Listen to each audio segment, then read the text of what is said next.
پاکستان میں ٹرانسجینڈر کا ایک بل پاس ہوا ہے اور جو ڈیٹیلز جب آئی ہیں تو ڈیفینیٹلی وہ پاکستان کی جو آئین ہے، پاکستان کا جو ایک نظام ہے کہ اللہ اور اس کے رسول کے احکامات کے خلاف کوئی آئین، کوئی قانون نہیں بن سکتا، اس کی سرہن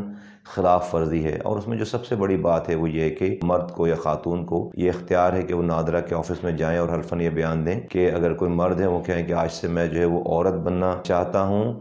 یہ فیل کر رہا ہوں کہ میں عورت ہوں، تو وہ عورت کی کیٹیگری میں چلے جائیں گے۔ کوئی خاتون جا کر کہیں کہ میں آج سے فیل کر رہی ہوں کہ میں جو ہے وہ مرد بننا چاہتی ہوں، تو وہ مرد کی کیٹیگری میں ان کا شمار ہو جائے گا۔ بیسیکلی یہ اس طرف لے کر جا رہی ہے بات کہ جہاں پر آپ اللہ تعالیٰ کے ایک بنائے ہوئے نظام کی خلاف ورزی کریں، اور یہ اسی طرف لے کر جائی جا رہی ہے بات کہ بھئی میرا جسم میری مرضی والی بات ہے۔ تو اس پہ تو قرآن اور اللہ کے قانون بہت واضح ہے۔ حضرت لوط علیہ السلام جس قوم کی طرف بھیجے گئے تھے وہ قوم بھی یہی کہتی تھی کہ میرا جسم میری مرضی، لیکن اللہ تعالیٰ نے پھر ایسا عذاب بھیجا کہ زمین کو اکھاڑ کر جو ہے وہ آسمان تک لے جایا گیا، اور پھر پلٹ کر واپس جو ہے وہ زمین پر دے ماری گئی وہ زمین، اور پوری قوم کو نیست و نابود کر دیا گیا۔ تو میں سمجھتا ہوں کہ یہ جو ٹرانسجینڈر ہیں، یہ ہمارے جو ایک کیٹیگری ہے خواجہ سراؤں کی، دیکھیں یہ تو ایک اللہ تعالیٰ کی طرف سے، میں نے بہت سارے علماء کی بھی یہ بات سنی، جس طرح سے انسان کو اللہ تعالیٰ کوئی ایک کمی رہ جاتی ہے اس کے جسم میں کہ کوئی آنکھ سے نہیں دیکھ سکتا، کوئی کان سے سن نہیں سکتا،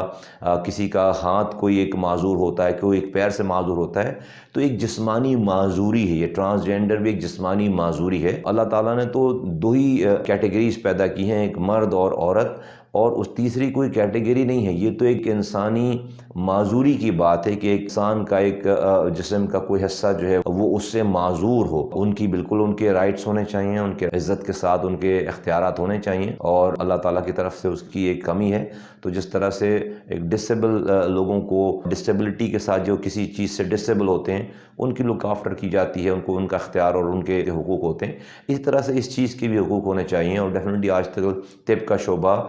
میڈیکل سائنس کا شعبہ جو ہے وہ بہت زیادہ ایڈوانس ہے، تو ان تمام چیزوں کا وہ پتہ چلا سکتا ہے، لیکن یہ بالکل کسی کو اجازت نہیں ہونی چاہیے پاکستان جیسے اسلامی ریپبلک آف پاکستان میں کہ جہاں پر کوئی شخص اپنی مرضی سے چاہے تو جا کر اپنی جینڈر چینج کرا لے کہ میں آج سے جو ہے وہ مرد بولے کہ میں عورت بننا چاہتا ہوں، عورت بولے کہ میں مرد بننا چاہتا ہوں، اور شناختی کارڈ میں اس کا وہ خانے میں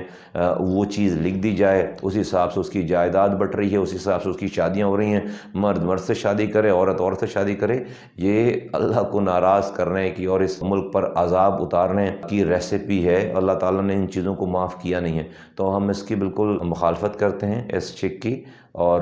اس کو فوراً سے پیشتر جو ہے اس کو صحیح ہو جانا چاہیے، اور اس میں کوئی دو رائے ہونی نہیں چاہیے، کوئی اس کے اوپر بحث ہونی نہیں چاہیے۔ اور جو لوگ اگر یہ جان بوجھ کر یہ کوشش کر رہے ہیں تو ان سے نپٹنا چاہیے، یہ ٹھیک بات نہیں ہے۔